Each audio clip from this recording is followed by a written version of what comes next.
Naisip nyo na ba? Paano mo nga ba maipapakita ang pagmamahal sa isang taong hindi mo naman nakikita? Well, yan ang pag-uusapan natin ngayon.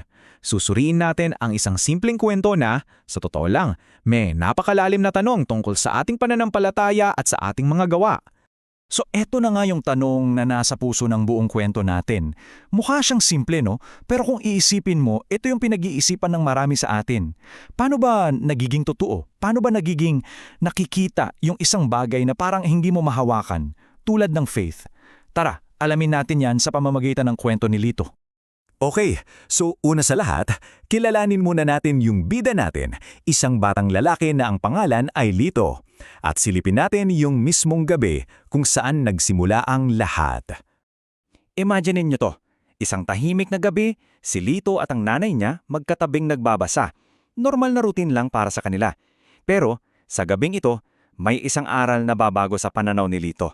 At ito na, ito yung mga salitang narinig ni Lito mula sa nanay niya. At itong mga salitang to, ito yung parang magiging golden thread, yung sinulid na magkokonekta sa lahat ng mangyayari sa kwento. Tandaan nyo to ha.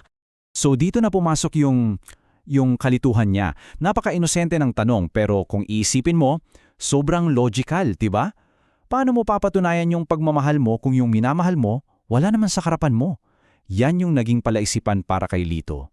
Ngayon, tingnan natin kung paano to mag-uumpisang mag-unfold. Kasi mula sa tanong sa bahay, kinabukasan, biglang may isang totoong pagsubok. Yung tanong niya magkakaroon ng, a real-world test. Isang napaka-ordinaryong eksena lang. May naiwang baon. Pero sa simpleng sitwasyong ito, may isang napakahalagang desisyon na kailangang gawin ni Lito. Siyempre, anong pagsubok ang kumpleto kung walang tukso, di ba?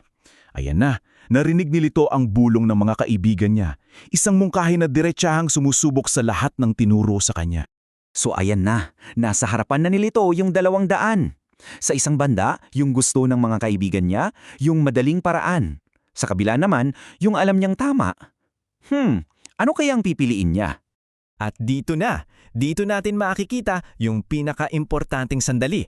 Paano niya isasalin yung tanong lang sa isip niya sa isang totoong kilos? Dito na magiging aksyon yung prinsipyo. At sa gitna mismo ng pag-aalinlangan niya, biglang parang nag-flashback sa isip ni Lito yung sinabi ng nanay niya. Dito natin makikita kung paano yung isang aral na itinanim sa isip biglang nagiging parang kompas, 'di ba, sa oras ng pagkakalito. At ang galing dito, hindi lang siya basta nag-isip, kumilos talaga siya. So una, na-realize niya kung ano yung tama. Pangalawa, wow, nanindigan siya sa harap ng mga kaibigan niya. At pangatlo, ginawa niya yung dapat. Yung pagmamahal, na dati konsepto lang, naging isang gawa na nakikita. Okay, so pagkatapos ng aksyon, punta naman tayo sa paliwanag. Ano ba yung mas malalim na kahulugan ng ginawa niya? Dito na natin malalaman yung pinakamagandang aral ng buong kwento. So pag-uwi niya, syempre, excited si Lito na ikwento yung nangyayari. At yung nanay niya ang galing kasi binigyan niya si Lito ng isang napakagandang larawan para maintindihan niya yung impact ng ginawa niya. Ito na, ito yung puso ng aral. Ang bawat gawa pala ng pagsunod, kahit gaano pa yan kaliit, para kang nagsisindi ng isang munting ilaw sa loob ng puso mo. Isa itong simbolo ng pag-ibig na nagiging visible.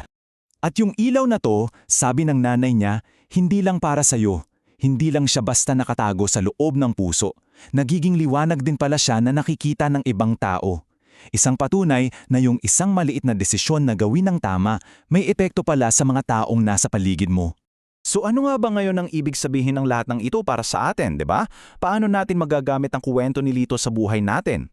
Okay, buuin natin yung pinakamahalagang aral. Sa madaling salita, ang kwento ni Lito ay isang paalala na ang pag-ibig at pananampalataya, hindi lang yan basta feelings mga action words yan. Yung pagsunod natin, kahit sa maliliit na bagay, yun yung pinakamalinaw na paraan para sabihing mahal kita sa isang taong hindi natin nakikita. Ito yung tulay o yung bridge sa pagitan ng pinaniniwalaan natin at ng ginagawa natin. At para matapos, iiwan ko sa inyo itong tanong. Isang challenge para pagnilayan. Hindi kailangan malaki o bongga. Ano yung isang munting ilaw, isang maliit na gawa ng kabutihan o pagsunod na kaya mong gawin ngayong linggo para isabuhay yung pagmamahal mo?